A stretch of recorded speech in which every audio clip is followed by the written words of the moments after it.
BCCI or any sports federation, they are autonomous and they run their affairs independently. We believe in conforming to norms of the game. Okay. And if ICC has a set of norms, we will go by the norms.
I don't think ICC should demand any such thing, because it has nothing to do where he's not going to, against anybody, or he's just showing his faith, his commitment about Indian soldiers, about our defense personnel.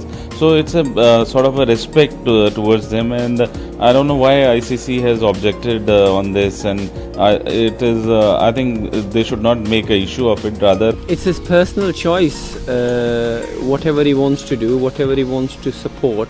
He's not charging the army any money, and it's his choice, whatever he likes to do. I'm fully supportive of it, and I'm sure if he was an Australian or any other country guy and had his own army insignia on his glove, I don't think anybody would have been bothered. We are convinced that the IIC rules say that it should not have any religious, military or commercial significance. Any insignia worn by any player, it should conform to the ICC rules. Okay.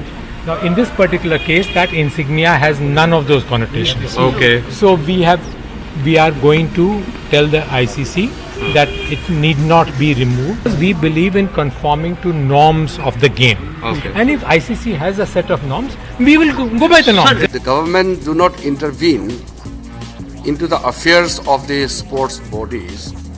BCCI or any sports federation, they are autonomous and they run their affairs independently.